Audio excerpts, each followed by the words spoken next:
Metropolização e os Circuitos da Economia Urbana, a professora doutora Maria Laura Silveira, do CONICET, também da USP.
Bom dia. Para mim, enorme honra e um grande prazer estar aqui, ter sido convidada para proferir essa palestra. É uma alegria muito grande estar na PUC-Rio e eu queria, por isso, agradecer muito especialmente a comissão organizadora, aos professores Álvaro Ferreira, João Rua e Regina Matos. E a todos os colegas, sabemos de quanto trabalho dá organizar uma reunião dessas, que propicia o debate, o reencontro dos colegas e dos amigos. Então, eu queria hoje conversar com vocês sobre esta questão da metropolização e os circuitos...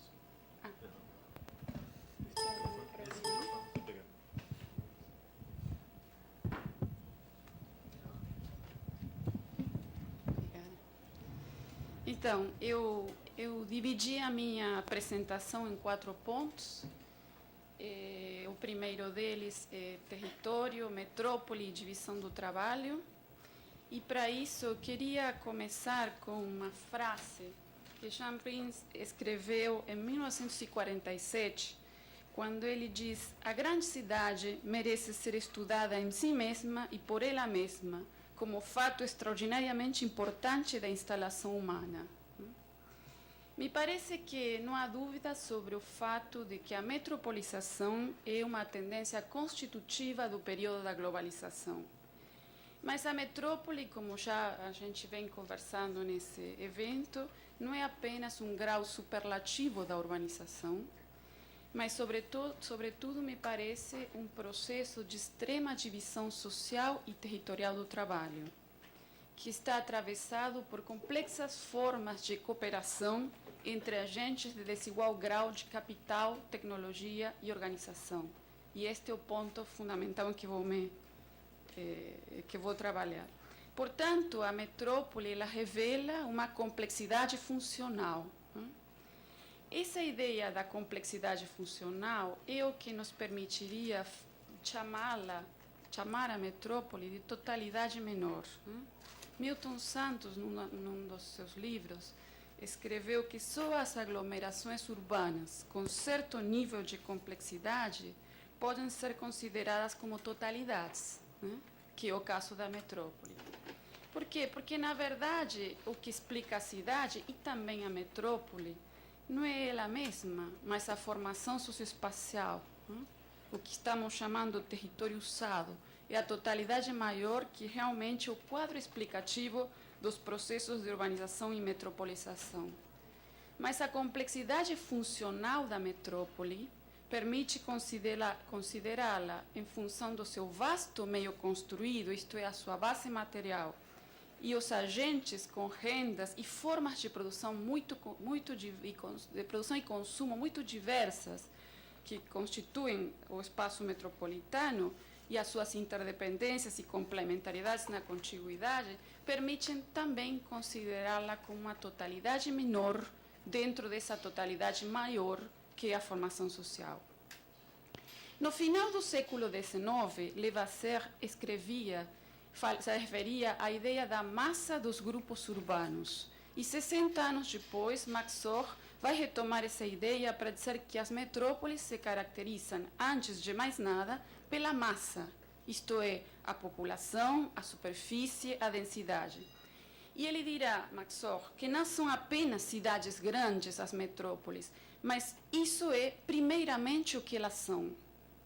E as metrópoles caracterizam, dirá ele, na década de 50, a era moderna.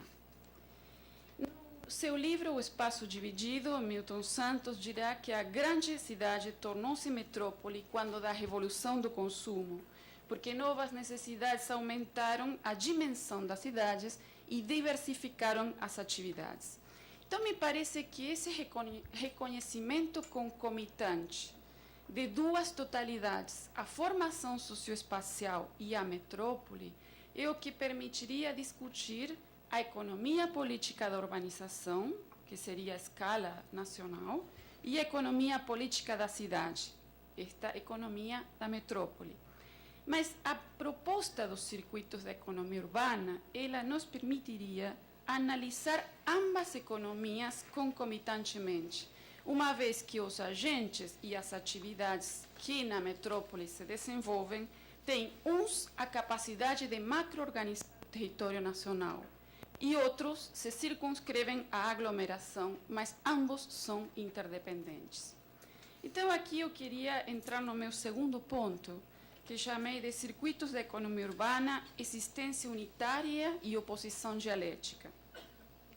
A metrópole, esse teatro de acumulação, como foi chamado na década de 80 por Armstrong e McGee, acolhe diversas divisões territoriais do trabalho, inclusive aquelas que não compõem nem, em princípio, interessam a divisão territorial do trabalho hegemônica.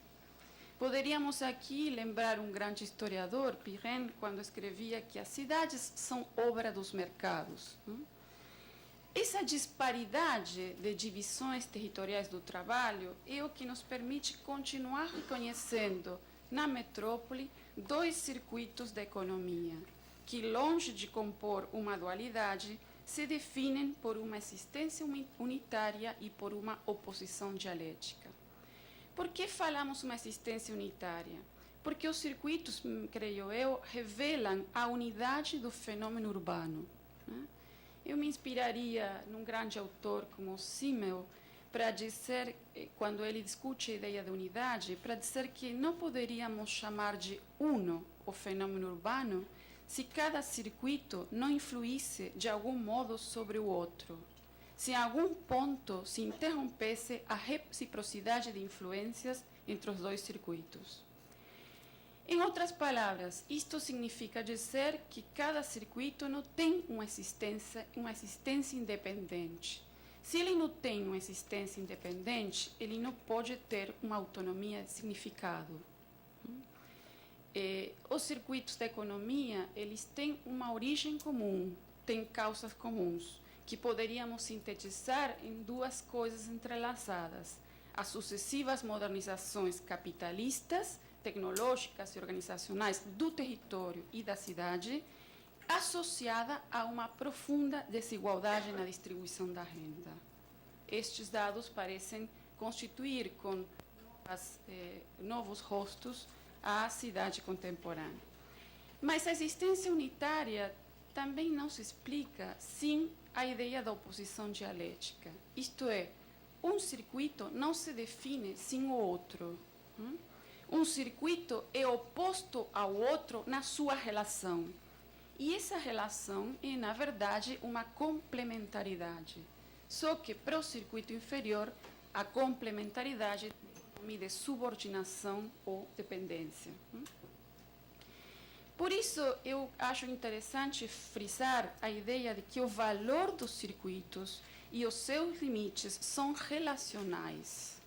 Não se trata de uma proposta classificatória, mas insistir na ideia de que a oposição se reforça pelos limites. E aqui lançamos mão de um autor como Tilly para dizer que um limite coexiste com relações desiguais definidas por ele. O limite e as relações desiguais se reforçam reciprocamente. Então, com isto, queremos dizer que quando, e esquematicamente, para fins analíticos, que quando os graus de tecnologia, capital e organização são altos, estamos perante um circuito superior, que todavia contém uma porção marginal, que daqui a pouco vou tentar desenvolver. Quando os graus de capital, tecnologia e organização são baixos, estamos perante o circuito inferior. Mas a metrópole, então, essa massa, como queriam Levasseur, revela a presença de um terciário qualificado, né? Aquilo que alguns autores chamam, como já chamava Gottman, quaternário, e que alguns ainda usam mais chamando quinquenário, essas atividades relacionais modernas que são causa e consequência do crescimento autopropulsivo do circuito superior metropolitano. Mas a massa metropolitana é formada disto, mas é formada ao mesmo tempo da aglomeração de atividades da pobreza em torno das atividades modernas. Essas atividades da pobreza dependendo fundamentalmente de duas causas diretas, que são, como falei, a modernização técnica e organizacional da economia e do território, porque camadas, uma vez a cada modernização, certas camadas da população e das atividades são desvalorizadas e passam a engrossar o circuito inferior, e ele se alimenta também, como veremos daqui a pouco, das migrações, que é uma variável intrínseca ao circuito inferior. Então, diríamos, os circuitos da economia urbana são, me parece, ao mesmo tempo, categorias e manifestações, né? Eles não são produto de uma elucubração idealista, eles têm uma base na história do presente, mas eles também são uma forma para pensar a realidade. Então, mas diríamos, os circuitos são manifestações do existente e diríamos, creio eu, os circuitos constituem uma série finita de manifestações que nos remetem ao movimento permanente e infinito do urbano, que aprendemos ou queremos aprender como fenômeno. Então, essa existência unitária e essa oposição dialética dos circuitos e, portanto, do fenômeno urbano, me parece que impedem, mais uma vez, aceitar o atalho metodológico da noção de setor informal, que é antiga, como todos sabemos, e que ela aparece com novas roupagens. Por exemplo, após o discurso do presidente Thabo Mbeki na África do Sul, em 2003, o setor informal aparece com um novo nome, né? O rótulo de Second Economy. Uma ideia que foi retomada recentemente por vários autores, sobretudo do mundo anglo-saxônico, tais como Reynolds, Van Zyl ou Skinner, e definida de novo, essa segunda economia, definida de novo como estruturalmente desintegrada da primeira economia.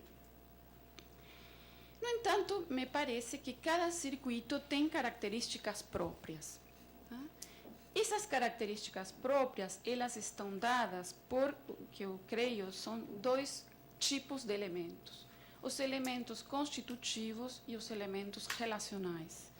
Os elementos constitutivos são aqueles que definem e que dão coerência interna a cada circuito.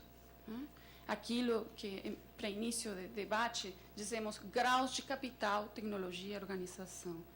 São elementos constitutivos internos que definem e criam a coerência interna de um conjunto de atividades urbanas e metropolitanas. E um segundo tipo de elementos relacionais, esta divisão um pouco artificial, como todo esforço de análise, mas que ela ajuda alguma coisa. E elementos relacionais que me parece são aqueles que definem a interdependência e a articulação entre os dois circuitos, e que nos ajudariam a ver as relações entre a cidade, ou a metrópole e o território e inclusive entre ambos circuitos dentro da economia metropolitana. E aí então que eu vou entrar no meu terceiro ponto, que eu chamei elementos constitutivos e relacionais dos circuitos da economia urbana. Então, se constitutivamente os circuitos podem ser definidos pelo capital, pela tecnologia, pela organização, é importante salientar que os circuitos são, como o espaço é, movimento. Porque, em função das sucessivas das divisões territoriais do trabalho, né? E, sobretudo, da divisão territorial do trabalho hegemônica, que é o carro-chefe dessa economia. Para não perder o passo diante dessas modernizações, os diversos agentes são impingidos a readaptar-se e a incorporar as novas variáveis da época. Então, face aos novos dados técnicos e às novas equações de lucro, a capacidade de adaptação e de criação de novas combinações produtivas acaba por reformular os limites que separam os circuitos. Então, eu queria fazer um percurso por esses elementos que eu estou entendendo como constitutivos dos circuitos. O primeiro, me parece, necessariamente, é o meio construído urbano, ou a base material da metrópole. E aqui nos inspiramos, evidentemente, em Harvey, quando definia, já em 1975, o meio construído urbano como aquele conjunto de ativos de capital fixo e imóvel a ser utilizados em todas as etapas da produção de mercadorias e no consumo final, e que, evidentemente, devem ser mantidos e renovados. E, por isso, certa porção do produto social deve ser guardada, economizada para reproduzir o meio construído em diferentes ciclos, né, da vida urbana. Então, quando pensamos no meio construído urbano, me parece que hoje, e falando em metrópoles, há dois aspectos que não podem ser deixados fora da reflexão. E voltando à ideia da massa, é o tamanho da mancha metropolitana, né? Os processos que aqui foram tão bem explicados, de periferização, de conurbação, né, vão produzindo um tamanho da mancha metropolitana que se associa necessariamente à formação permanente de novos mercados. Isto é o que ajuda a entender a expansão do circuito inferior residencial nas áreas periféricas da cidade. Mas isto também, esse tamanho enorme da mancha metropolitana, sobretudo das nossas metrópoles latino-americanas, vão conduzindo a novas polarizações internas das metrópoles. Sabemos que a polarização, como toda ideia, ela é datada, né? Então, a polarização hoje é polarização de certos elementos diferentes àqueles de 50 anos atrás. Então, essas novas polarizações internas das metrópoles, elas têm uma participação importante do circuito inferior, né? Aquilo que podemos chamar, como chamava Milton, no espaço dividido, o circuito inferior central. E que me parece que esta perspectiva é a que muitas vezes não é vista em certos planejamentos, né? O circuito inferior é também é resultado dessa agregação metropolitana e ele é criador de polarizações. E isso me parece que também ajuda a entender uma diferenciação interna do circuito inferior. Isto é, aquele circuito inferior que é capaz de contribuir a uma polarização intrametropolitana, ele normalmente é provisto de um maior grau de capitalização do que outros circuitos inferiores, diríamos, das áreas residenciais metropolitanas. Isto está evidentemente associado, esse tamanho da mancha urbana, à diversidade do tecido urbano, né? Então, aqui eu vou passar muito rapidamente, mas sabemos que as nossas metrópoles, elas têm estes modernos centros empresariais e financeiros, que muitas das nossas metrópoles podem contar uma história da formação de centros né, financeiros que vão migrando, vão sendo criados, e cuja densidade, agora eu acho que esqueci toda a explicação técnica, Juliana, desculpe.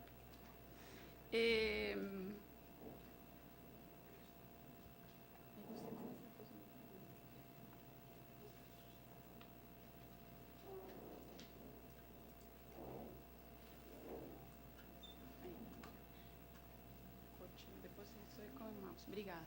Bom, conhecidos de todos, né? Puerto Madero, aquela enorme operação imobiliária em Buenos Aires, Puerto Madero, Las Condes em Santiago de Chile, São Paulo, centro empresarial, enfim. Estes modernos centros empresariais e financeiros, cuja densidade, me parece, aumenta também, entre outros fatores, evidentemente, uma complexidade geográfica a ser explicada, mas uma das razões, me parece, é que a densidade desses centros aumenta ao ritmo da necessidade de completar a cooperação das divisões territoriais do trabalho corporativas numa porção delimitada da cidade, né? As economias de aglomeração intrametropolitanas, para utilizar um nome genérico, me parece que também são interessantes para entender esta relação entre os circuitos e a diversidade do tecido urbano metropolitano. Dentro das economias de aglomeração metropolitana, estamos entendendo que poderíamos, de uma forma muito simples, entender áreas de diversidade, onde nós temos circuitos de diversos ramos que encontram na aglomeração, né, uma verdadeira economia, e áreas de especialização, isto é, quando temos circuitos de um mesmo ramo. Evidentemente que as duas coisas são também manifestações de outros níveis do urbano, mas as áreas de especialização tendem a ser, sobretudo, o fenômeno metropolitano, né? Então, a gente poderia ver várias áreas de especialização, a Rua 25 de Março, no centro de São Paulo, né? Onde, aliás, ali há vários produtos, o bairro de Patronato, em Santiago de Chile, né? Uma área de especialização em confecções, um novo centro, relativamente novo centro em Buenos Aires, para quem conhece o típico centro de confecções E11, né? Aquele bairro da cidade, mas de uns anos para cá, essa intersecção aí das avenidas Avellaneda e Nazca, no bairro de Flores, está sendo uma área muito mais densa e com um movimento comercial muito maior do que 11. Né? Ali o que vemos, por que eu estou mostrando estas áreas de especialização? Porque as áreas de especialização metropolitana me parecem uma manifestação muito clara da coexistência dos circuitos e de uma presença marcada do circuito inferior. Mas as nossas metrópoles estão também, hoje, produzindo áreas de especialização a partir de formas organizacionais, né? Isto é a Rua Libertad, que seria a nossa Rua do Ouro, lá em Buenos Aires, especialização ouro e relógios. Mas o que eu estava falando agora é estas áreas de especialização que surgem nas nossas cidades a partir de formas organizacionais, né? Os famosos outlets. Buenos Aires tem produzido pelo menos 3 centros densos de comércio tipo outlet, né? Todas as cidades estão hoje nessa tendência. No caso de Buenos Aires, na verdade, são a revitalização de porções antigas da cidade, inclusive esse que eu mostrei antes é um bairro residencial, mas tem um outro bairro que é um antigo bairro de depósitos em torno do Rio. No caso de Santiago é diferente, porque os outlets são construídos à beira das marginais e com prédios todos novos, como shopping centers, não é isso? De sistemas de outlet. Aí o que vemos, basicamente, é um circuito superior, muitas das lojas sob o regime de franquias e, às vezes, uma porção marginal do circuito superior, que eu vou voltar a isso daqui a pouco. Mas também temos essas áreas de diversidade, né? Isto em Manaus, onde coexistem circuitos de diferentes ramos, mas onde nós temos uma troca importante entre entre os agentes. Isto é uma passagem subterrânea da Avenida 9 de Julho, onde nós temos esses corredores e áreas de diversidade que daí permitem também ter acesso ao metrô. No caso do México, por exemplo, os professores Marques Lopes e o nosso conhecido Pradilla Cobos, eles têm trabalhado a ideia de eixos comerciais, né? Então, eles explicam que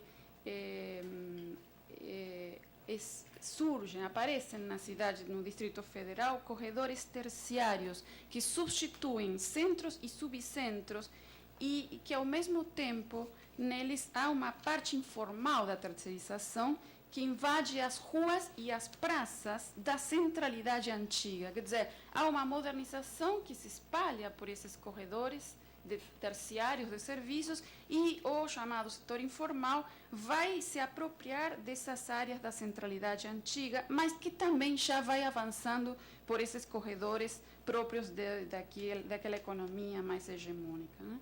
E eles explicam que esse tipo de atividade informal, como eles chamam, é o resultado da necessidade dos trabalhadores de baixa renda que precisam comer, consumir, enfim, nos horários do trabalho, a partir de preços mais baixos, né, do que os restaurantes desses corredores.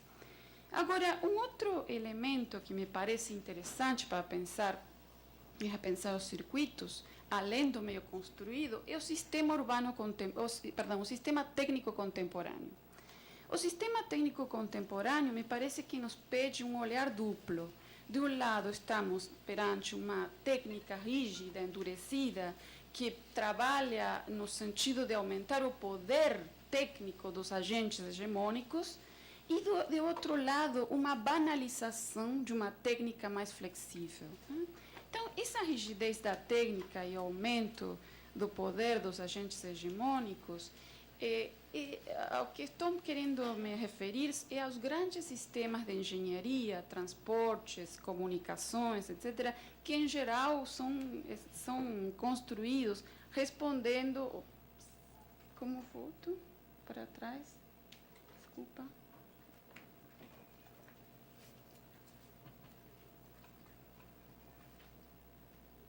Não, então não está a foto que eu queria.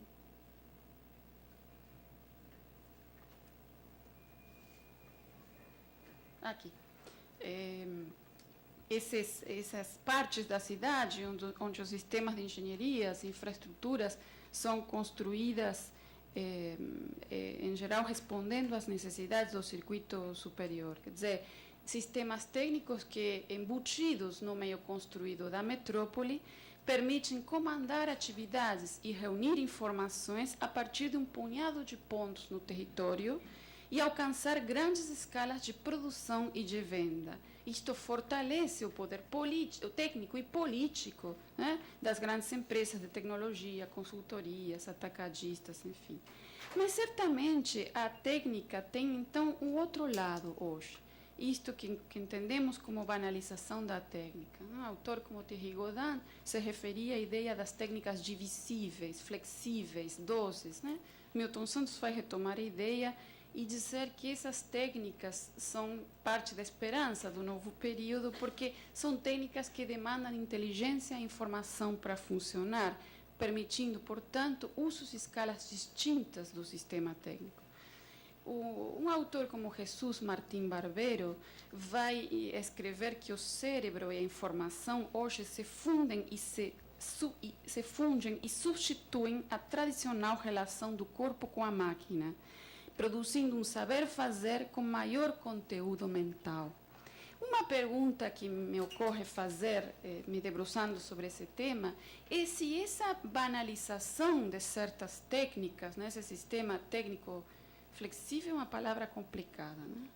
Mas essas técnicas divisíveis, doces, enfim, se elas seriam hoje ou não poderiam ser pensadas como uma variável inerente e ascendente do circuito superior marginal e do circuito inferior.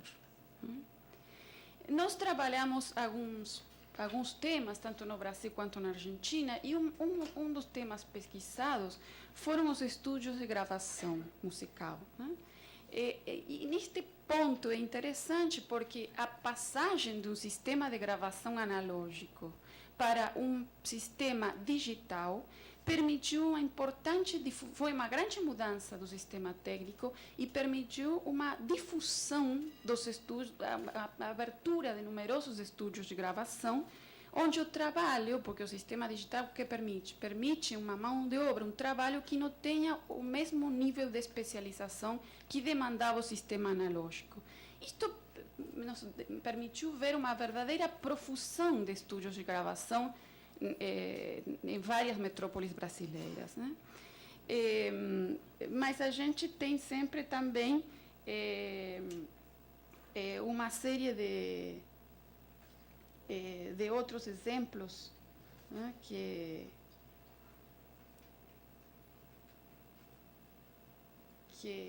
podemos mostrar, né? Isto em Santiago de Chile, nesse bairro que eu já mostrei, Patronato, onde essa difusão das técnicas banais, da produção de estampas, né, com uma máquina que num corredorzinho pode ser feito como uma produção de um bem ou serviço que pode ser vendido.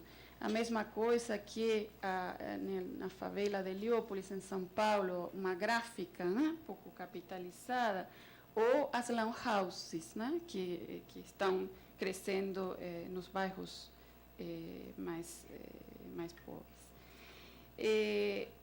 Dois autores como Walsh e Manipon, eles fazem uma diferença, né, em Van Gogh, após 1997, numa dessas crises que houve na Ásia, eles diferenciam entre os vendedores ambulantes pelas mercadorias mais ou menos tecnificadas que eles vendem, né? Mostrando como hoje a difusão da técnica permite a venda de produtos informáticos, tecnológicos mais adiantados. E eles mostram que isso também tem uma correlação com a geração dos vendedores.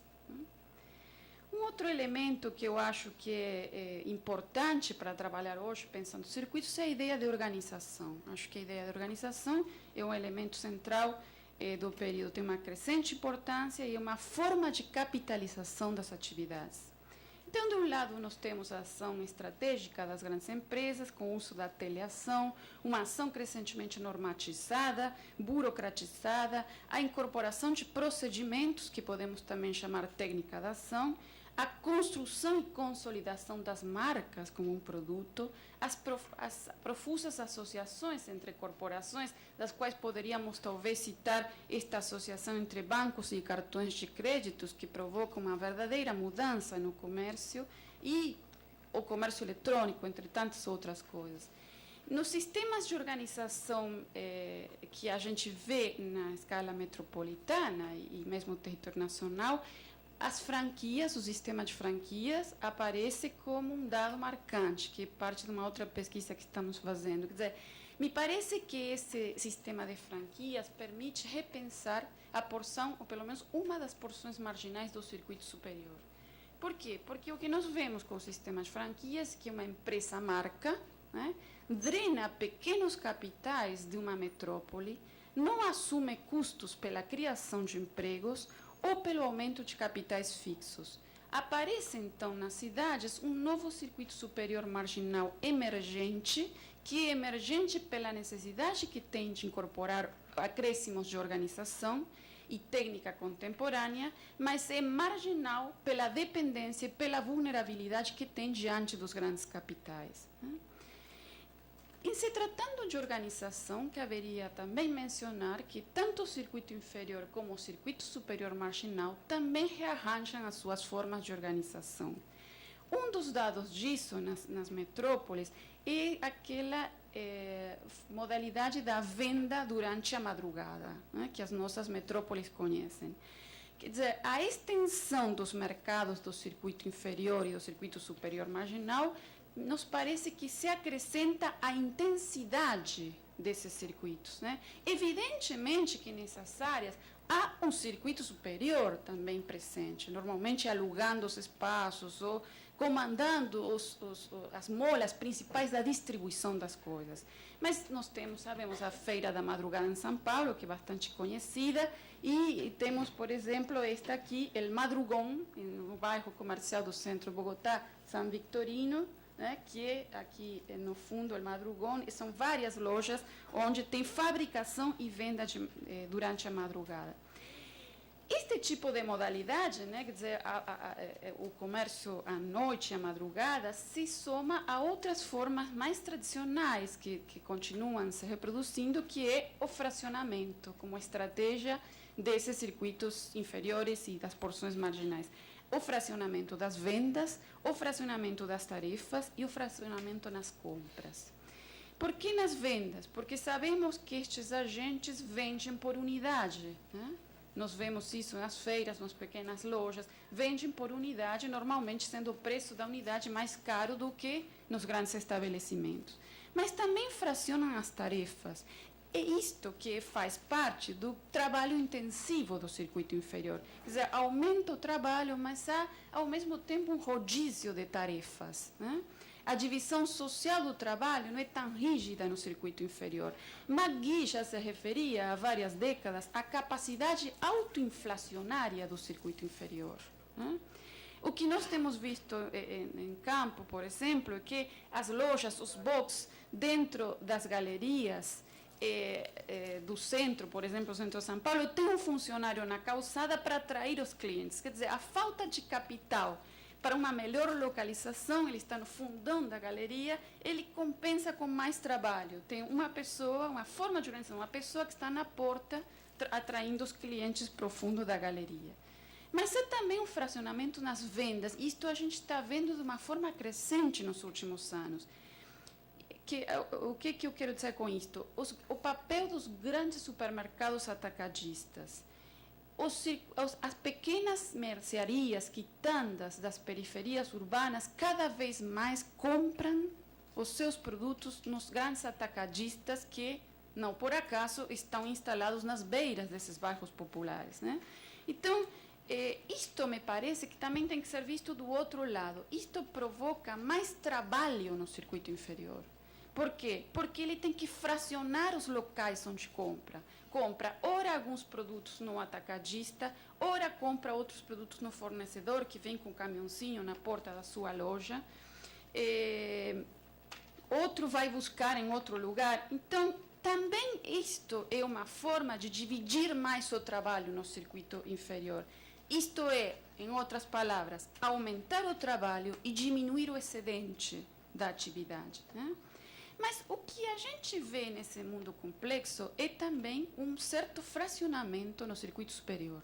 Por quê? Porque, assim como o atacadão começa a redefinir os critérios do que é atacado e do que é varejo, para poder atingir esses pequenos, também um supermercado global atacadista como o Macro criou uma linha de produtos para pequenas mercearias. Então, quer dizer, o circuito superior vai redefinindo os critérios sobre o que é forma, o que é atacado, o que é varejo, sobre formas de pagamento, né? E o que a gente tem visto nos trabalhos de campo é, sobretudo, que, ainda que o crédito aumente, o que estes pequenos compradores enfrentam é o problema de que diminuem os prazos do pagamento, né?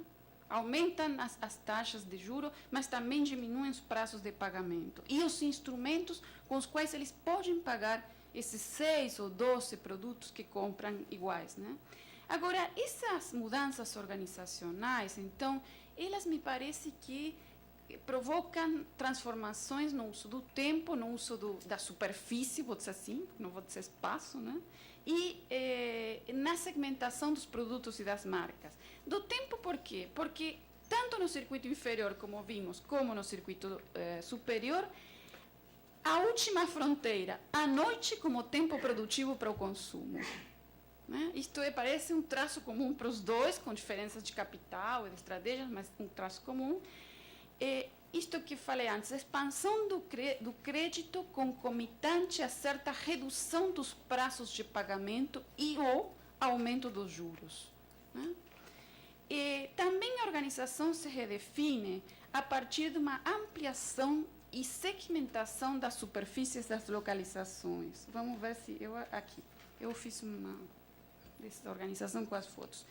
Por exemplo, os paredeiros, né? Os paredeiros, esse uso das paredes, das escadas, enfim, novas superfícies que são utilizadas, mas também a profusão de feiras, de ambulantes, de subcentralidades,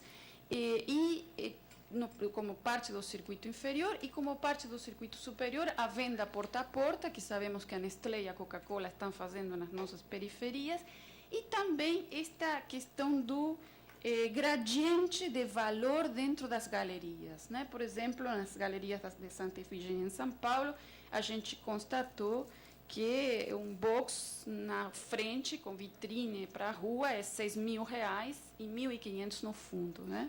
Na Avenida Santa Fé, em Buenos Aires, a gente também viu uma relação de... Eu não vou falar moeda aqui porque é um complicador, mas eu vou dizer que uma loja, um salão no fundo da galeria, o aluguel custa 18 vezes menos do que na frente, né? Então, esta possibilidade das pequenos capitais estarem instalados em áreas centrais, densas, comerciais da cidade, mas lá no fundo, sim, visibilidade, né? E estas novas formas de organização que revelam uma segmentação de produtos e de marcas, né? No caso da Avenida Santa Fé, uma pesquisa que estamos fazendo em Buenos Aires, o que vemos é que a Avenida Santa Fé foi literalmente tomada por marcas globais e nacionais poderosas e que os outros comércios foram expulsos para as ruas transversais ou para outras ruas, ou para o fundo das galerias ou para o primeiro andar, né? Bom, como todos sabemos, um outro elemento que causa dos circuitos e um redefinidor atual deles é o consumo, a expansão do consumo, que não se faz sem publicidade, sem crédito. A publicidade não tem mais limites, né? Nos ônibus, nos corredores do check-in, nas telas dos ônibus, dos aviões, nos celulares, né? E o crédito, né, como um autor que foi citado ontem por Leila Lazarato, escreve: carregamos nos nossos bolsos e carteiras a relação credor-devedor inscrita nos circuitos do JIP e do cartão de crédito, né? Então, essa automação da solicitação do crédito, né, a que já Heisler se referia, essa automação da solicitação do crédito invadiu os mercados do circuito inferior, né? A publicidade, o circuito inferior, que faz publicidade, mas ele não pode pagar pelo suporte, né, da propaganda, então ele utiliza folders, boca a boca, alto-falantes, né, ou, por exemplo, em Buenos Aires, que é permitido, eles põem propagandas dentro do metrô, né? Então, uma outra frente desse consumo que não para de crescer são os consumos vinculados à religião, né? E a produção material. A gente já viu também do crescimento das imagens católicas que são vendidas ao enorme crescimento dos consumos evangélicos, ao ponto de impor modas, né? Saias evangélicas que são vendidas nas áreas populares das nossas metrópoles, né? Claro que quando falamos de consumo é necessário mencionar a imitação e a cópia, que é feita por ambos os circuitos, né? Normalmente se fala da pirateria no circuito inferior, mas é feita por ambos os circuitos. Então, o que nós vemos é, ou diríamos, se a gente pudesse reduzir, fazer um retrato impressionista, né, da cidade, a gente diria, bom, no limite o que diferencia os circuitos são os graus de capitalização, pois, afinal, organização e tecnologia são formas de capital, né? Então, as atividades de ambos os circuitos, né, quer dizer, um conjunto de atividades mais ou menos semelhantes que se desenvolvem com esses graus aqui, o JK e o Atemi. Aqui é uma lojinha na favela de Heliópolis, que, aliás, pegamos essa fotografia porque este é um outro dado do circuito inferior. Está escrito restaurante, e lá dentro tem venda de objetos usados. Quer dizer, um dado do circuito inferior que aparece com força é a ideia de que, se o negócio não vai bem, eu mudo de ramo, mas não mudo de local, né? Porque ele vive da contiguidade, vive das relações tecidas nesse entorno. Bom, depois, um outro dado fundamental que cresce hoje, porque sabemos que é um fenômeno que cresce, é o das migrações. As migrações, evidentemente que temos migrações altamente qualificadas, né? Estes fluxos, né? que Sandra explicava, esses fluxos importantes, né? entre as empresas, as migrações de pessoas altamente qualificadas, mas as importantes migrações da base, né? Essa variável intrínseca ao circuito inferior, que está relacionada à expulsão do campo, né? Estrutura fundiária, mecanização, mas também à profusão de consumos urbanos e, em certos países, aos problemas político-militares, como é o caso da urbanização colombiana, né? Então, essa migração, que não para de engrossar o circuito inferior, me parece que provoca o aumento da oferta e da demanda do circuito inferior pela incorporação de outros produtores e consumidores, né? O Mukwege Jai, né, que fez um mestrado aqui, foi aluno da professora Ana Clara, trabalhou o caso de Kinshasa, né, na República Democrática do Congo, e ele mostra como as guerras da década de 90 no Congo provocaram um crescimento extraordinário da população. Quer dizer, em 14 anos, entre 91 e 2005, dobrou a população de Kinshasa, e isso significou um aumento de quase 4 milhões de habitantes, né? E ele mostra como isso foi engrossar o circuito inferior. Agora, então, como toda a divisão de método um pouco artificial, eu já falei dos elementos constitutivos e já fui misturando com elementos relacionais. Mas agora eu queria me deter mais especificamente naqueles elementos relacionais que estamos encontrando. Bom, é a complementaridade e a disputa entre os circuitos numa porção do meio construído. Quer dizer, a contiguidade metropolitana, essa enorme mancha da que falávamos, é produtora de áreas modernas e, como consequência, vai deixando, né, vai pondo de manifesto a existência de rugosidades, não é isso? Espessas nas nossas metrópoles. Vimos nessas áreas, né, sobretudo essas que vão sendo envelhecidas politicamente, não é isso? Processos conflitantes, né? Por exemplo, que é o caso de Santa Ifigênia, daquela galeria que eu mostrei, né? Porque normalmente a propriedade dos salões é de um único proprietário. Lá havia antes um grande salão ou uma galeria com espaços amplos e que são subdivididos em espaços de 2 por 1,50 para alugar como box a capitais menores, né?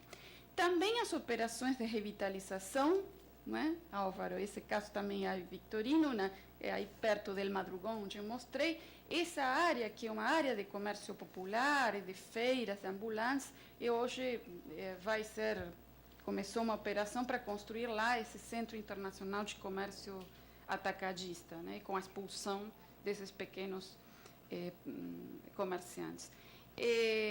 As luvas, né, aquilo que chamamos aqui de luvas, são um dado também importante para o circuito inferior central, porque o preço das luvas é enorme, quer dizer, daquele passa-se o ponto, né? É muito alto. Então, quer dizer que o circuito inferior cai e tem que ir para mais longe, ou ele tem que fazer cada vez maiores investimentos só na localização. Nas áreas de diversidade, o que a gente vê é uma coexistência de circuitos cada vez maior, redes e camelôs, né? Redes, pequenas lojas e camelôs. Mas também vemos complementaridades simples, né? Por exemplo, há uma área de comércio ambulante com serviço de mototáxi ali em Manaus, mas em tantas outras cidades da América Latina. E também o que vemos é que cada vez com mais frequência é que o circuito inferior completa sua divisão do trabalho, isto é, a cooperação que unifica as etapas do trabalho no circuito inferior, cada vez mais se dá em espaços públicos, né? Porque a cooperação do circuito inferior, ela não se dá dentro de um prédio inteligente, né, de um centro empresarial, se dá no espaço público. Isto é o que provoca crescentes conflitos com o poder público, com o circuito superior, enfim. Aqui tem um exemplo muito simples, né? Goiânia, onde tem... Essa foto tem alguns anos, agora tem muitos mais celulares. Mas o orelhão e no chão estão escritos os telefones das empresas de mototáxi, né? Então, quer dizer, a cooperação que ela se completa no espaço público e que está na base da explicação da profusão de feiras, de mercados de rua, etc. Junto com isto, uma outra forma de articulação, de relação entre os circuitos é esta expansão extraordinária das redes comerciais, diríamos financeiras, não é isso? Nas subcentralidades periféricas da metrópole. Supermercados e lojas nacionais e globais de eletrodomésticos, né, nos bairros periféricos, esta enorme capilaridade, né, que estas redes que mostram na metrópole, que provocam não só o acesso ao consumo, né, como poderia ser uma primeira leitura mais ingênua, né, um acesso ao consumo nessas áreas mais afastadas do centro da cidade, mas, sobretudo, provocam uma forte erosão na possibilidade de produzir e vender dos estabelecimentos do circuito inferior, né? Sky, em Heliópolis, né? Também uma outra coisa que a gente via numa feira que é chamada Bonorino, na cidade de Buenos Aires, na periferia da capital, que na verdade é mais conhecida como Carabobo, que é o nome do bairro, nós víamos lá uma importante associação ou busca por parte dos bancos de associação com os pequenos empreendimentos, pequenos estabelecimentos, quer dizer, bancos públicos e privados, sobretudo, que oferecem créditos para os feirantes, para eles poderem aumentar a escala de venda, né? Comprar produtos e ampliar a escala de venda. Bom, uma outra coisa fundamental para entender um dado dessa relação entre os circuitos, que deriva do anterior, é a financiarização da vida econômica e social. Vemos, sobretudo o caso do Brasil, me parece, sobretudo depois que eu fui embora, isso fica mais evidente, quer dizer, a substituição acelerada de instrumentos financeiros, né? Quando nós começamos a pesquisar isto, o instrumento por excelência era o cheque. O cheque quase não existe mais, o cheque é predatado, e o crediário, a moda antiga, também praticamente não existe mais, né? A invasão do Postnet, né, que provoca, digamos, esse Postnet que chega nas feiras, nas pequenas lojas, e que tem uma expansão extraordinária ao ritmo de uma modernização bancária e financeira, né, que a Leila trabalha do país, que é muito mais significativa do que nos outros países da América Latina, né? Então, aqui me parece também um paradoxo, porque usar a maquininha, como eles falam, significa ter CNPJ, pagar taxas das bandeiras dos cartões de crédito e débito e o aluguel da maquininha. Então, o que o Estado poucas vezes conseguiu, a chamada formalização, o mercado está conseguindo, né? Então, me parece que isto é um grau de interferência brutal no circuito inferior e um adensamento das relações verticais entre os circuitos, porque o circuito inferior passa agora a oferecer um crédito e o uso de uma moeda virtual, porque o circuito superior invadiu as operações horizontais do circuito inferior, né? Se amplia o mercado, eles podem vender mais, né? Porque agora tem a maquininha, mas também aumentam a dependência. Uma outra coisa interessante no sentido da financiarização que a gente encontrou é a nova cara do crediário, né? Na zona leste da cidade de São Paulo,